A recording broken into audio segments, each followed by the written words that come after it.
Hey, I'm maybe Burke, and you're watching Makeup for Lost Time. This is my series for trans women and other people who feel like they missed a few classes when it came to learning about makeup. And today we're talking all about eyebrows, even though I barely touch mine and I don't really know what I'm doing. So there's a lot of different ways that you can style your brows. There's a lot of different ways you can do your brows. The reason I barely touch mine when I do my makeup is because I have them done monthly.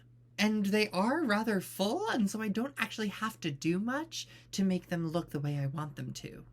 Honestly, for years, I did not touch my eyebrows. I just started getting them done, this year, last year, recently. So we're gonna go over products you can use in your brows, ways you can shape and style your brows. And I think that's it. I'm not good at brows. I get asked about my brows a lot and how I do my brows. Honestly, there's some tools that you can use to style or maintain your brows. And honestly, having a tool that's double-ended like this. Oh, can I influencer hand this? Ooh. Having a tool that is double-ended, this has a angled brush on one side and a little spoolie for us on the other side. That's really, you can do a lot with just that. And so in terms of holding your brows in place and styling them, one easy route you can take, which is the thing that I do most, is just putting a gel in them. They make a lot of different brow gels. They make ones that are basically just like mascara, where there's a built-in spoolie that goes into the product. There's pots and different ones that come separately as well. And I use clear ones because my eyebrows are really thick and very pigmented. But they have colors as well. You can get different shades of brown, lighter shades and darker shades. But with this, I really just go in. I'll comb it back through the brows. Ooh, my hair. I'll comb it back through to make sure that it gets coated all over the hairs of the brow. And then I'll just come back through and push the hairs up and make sure they're all straightening out. And this, I can't really do the soap brow that people do where they stand them straight up. My brows, I have too much for that to look good on me. This is not happening to me.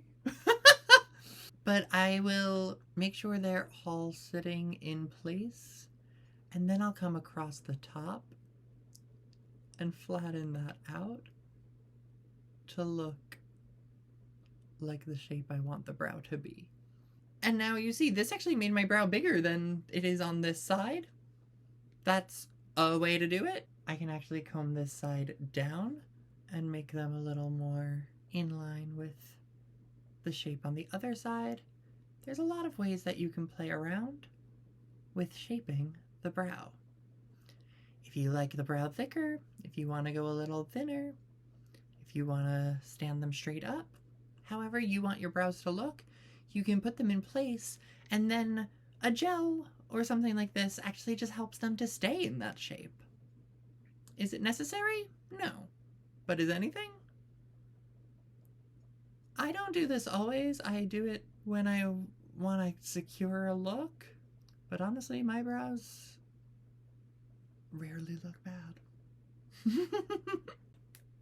The only other thing that I might do with my brows, you'll notice they're a lot thinner on the inside of my eye than they are on the tail end. And that's actually good for the most part. You usually want it to be thicker at the tail end than you do towards the center.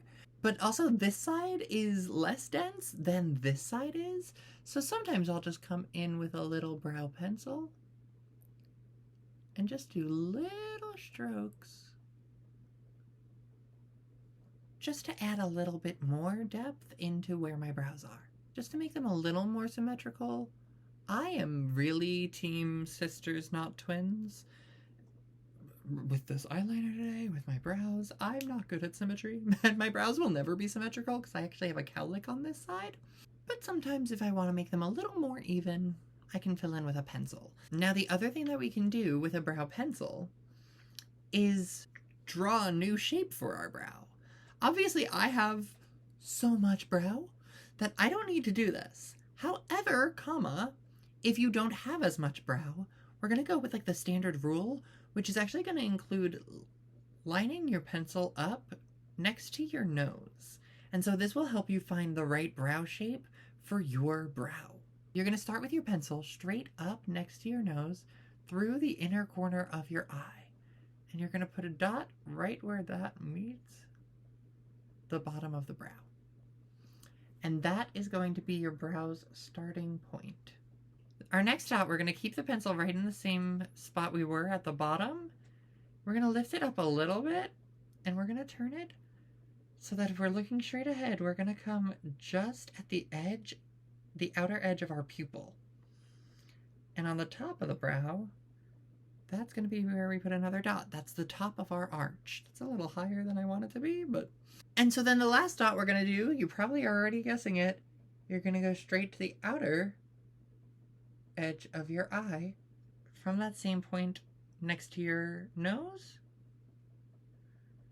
and that'll be the very tail end of your brow.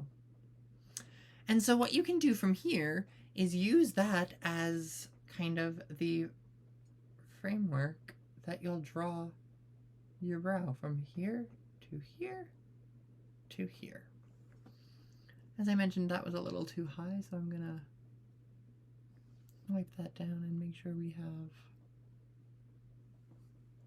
the right dot there. And so from here, I'm going to get a compact so I can do this a little more distinctly. What I can do is fill in the bottom of this brow to get a much more drastic shape to our brow. That's our bottom line of the brow. Now, do I always want to draw this brow in as heavy as it is right now? No. Am I doing it for demonstrations purposes right now? Yeah. And I'll show you how we can actually make it look a little more realistic as well. The other thing I'm going to do here is fill in with little strokes. You see, I'm not going to draw a straight line across the top of the brow the way that I did for the bottom. But I'm just going to draw strokes to mimic the rest of the brow to increase that arch to where we put the dot. Again, that dot is a little higher than I normally would go, but for demonstration purposes, I wanted to show you how we would draw a little bit more.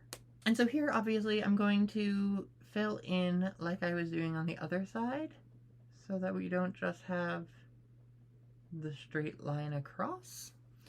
But you'll notice there, I'm still getting lighter as I come in towards the center of the face. I'm not necessarily going to fill in a full block of a brow. And here, what we can do, I'm going to take the same spoolie that I had the gel on before, but you'll notice if I use the spoolie and go in all the way, it actually is going to soften up that line a little bit. It's going to make what I drew on not be as harsh and make it easier to work with.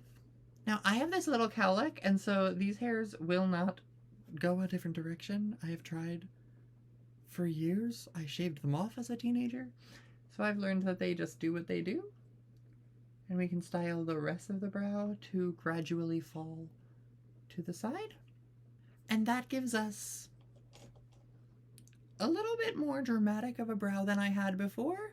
Not necessarily the brow that I would want to wear, but again, I usually don't fill in my brows. And with your brows, as with everything, none of this is necessary. But since I get asked about my brows often, you now have basically my brow routine and some tips that you can use to make a new shape for your brow if you want to. Okay, I think with brows we actually have done a full face. I wonder what's next. I don't know, stay tuned. I'll see you next time as we make up for lost time.